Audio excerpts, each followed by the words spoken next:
शिवसेना आणि शिंदे गटात सुरू असलेल्या राजकीय संघर्षामध्ये आता भाजपनं सुद्धा उडी घेतली आहे। केंद्रीय मंत्री रावसाहेब दानवे यांनी शिवसेनेवरती हल्लाबोल केला आणि उद्धव ठाकरे शिवसेना प्रमुखांचे राजकीय वारसदार नसल्याची टीका दानवेंनी केली। भाजपनं पुन्हा शिवसेनेला डिवचलं। दानवेंची उद्धव ठाकरेंवर टीका। राजकीय वारशावरून जुगलबंदी। राज्यातल्या सत्तांतरानंतर शिवसेना भाजपमधला राजकीय संघर्ष काही थांबत नाहीये।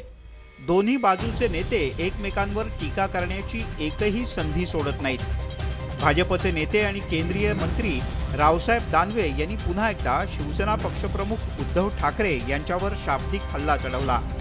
शिवसेना प्रमुखांच्या राजकीय विचारांच्या वारशावरून दानवे यांनी उद्धव ठाकरे यांच्यावर जोरदार टीका केली। ते बाळासाहेबांचे वारस आहेत, बाळासाहेबांच्या प्रॉपर्टीचे ते वारस आहेत, बाळासाहेबांच्या विचाराचेही ते वारस होते, पण विचाराला तिलांजली देऊन दुसऱ्याकडे जे गेले त्यामुळं बाळासाहेबाचे ते आता राजकीय वारस नाही राहिले, राजकीय वारस नाही राहिले ते। उद्धव ठाकरे यांनी हिंदुत्वाच्या विचारांना तिलांजली दिल्याची टीकाही दानवे यांनी केली। एकीकडे भाजपकडून शिवसेनेवर हल्लाबोल केला जातोय, तर दुसरीकडे शिवसेनेतील बंडखोरीला भाजपची फूस असल्याचा आरोप शिवसेनेच्या नेत्यांकडून केला जातोय। शिंदे गटाच्या बंडानंतर राज्यात सत्तांतर झालं आणि भाजपच्या मदतीनं एकनाथ शिंदे यांनी सत्तेचा सोपान गाठला। सेनेतील बंडानं राज्यातली राजकीय समीकरण एकदमच बदलून गेली, तर शिवसेना विरुद्ध भाजप शिंदे गट असा राजकीय संघर्ष आता जोरात आहे।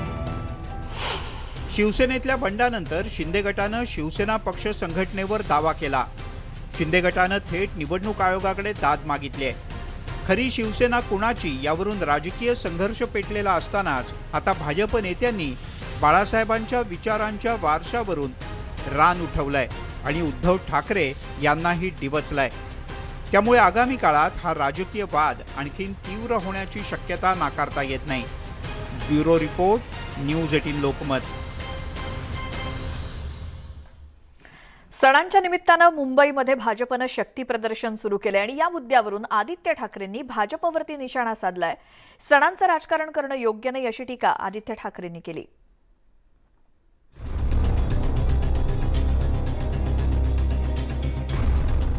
दहीहंडी आणि गणेशोत्सवावर मुंबईत भाजपनं छाप पाडली आहे।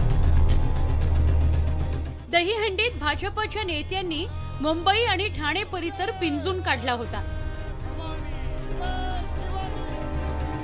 आता गणेशोत्सवात मुंबईत ठिकठिकाणी होर्डिंग्स लावून भाजपनं मतदारांना साथ घातली आहे। दुसरीकडे आदित्य ठाकरेही विविध सार्वजनिक गणेशोत्सव मंडळांना भेट देत आहेत। कुलाब्यातील सार्वजनिक गणेशोत्सवाला भेट दिल्यानंतर जे कोणी राजकारण करतायत त्यांचा तो बालिशपणा असल्याचा टोला आदित्य ठाकरे यांनी लगावला। तर 2 वर्षांनंतर नागरिक सणवारांचा आनंद घेत आहेत, त्यामुळे राजकारण बाजूला ठेवून आनंद घेऊया असंही आदित्य ठाकरे म्हणाले। आपण बघत असाल लहानपणीपासून अनेक मंडळाशी फिरत असतो। आधी माझ्या वडिलांसोबत फिरायचो, आता मी वेगळं फिरतोय, साहेब पण सगळीकडे फिरत आहेत। ही सवय राहिलेली आमची, कारण कसं असतं गणेश मंडळ आपली साधारण आपली काही पक्षाची मंडळ असतात, अनेक वेगळे कार्यकर्ते एकत्र येतात, सणवार असतो, तरुण मंडळी सगळी उतरते आणि साजरा करत असते, तर त्यांना सगळ्यांना भेटायला आणि बापाचे आशीर्वाद घ्यायला। भाजपच्या होर्डिंगबाजीवरही आदित्य ठाकरेंनी निशाणा साधला। कुणाच्या आशीर्वादामुळे नव्हे तर गणपती बाप्पामुळे सगळं काही सुरळीत सुरू असल्याचा टोला आदित्य ठाकरेंनी लगावला। आदित्य ठाकरेंनी केलेल्या टीकेचा केंद्रीय रेल्वे राज्यमंत्री रावसाहेब दानवेंनी समाचार घेतला। जर हिंदुत्वाची विचारसरणी जर कोणाजवळ असेल तर ती फक्त आणि फक्त भारतीय जनता पार्टीजवळ आहे। मग आमच्या विचाराचं लोकांमध्ये जाऊन आम्ही प्रदर्शन करणं किंवा आमचा विचार लोकांपर्यंत सांगणं, यासाठी जर आमची बॅनरबाजी कोणी करत असेल आमचे कार्यकर्ते, तर त्यात गैर काही नाही असं मला स्वतः गणेशोत्सवात सगळ्याच पक्षांनी भेटींचा धडाका लावलाय। आगामी निवडणुका डोळ्यासमोर ठेवून सगळ्याच पक्षाचे नेते बाप्पाच्या चरणी नतमस्तक होत आहेत। मात्र निवडणुकीत बाप्पा विजयाचा आशीर्वाद कुणाला देणार हे निकालानंतर स्पष्ट होईल। प्रशांत वाघ आणि तुषार रुपनवर सह ब्युरो रिपोर्ट, न्यूज 18 लोकमत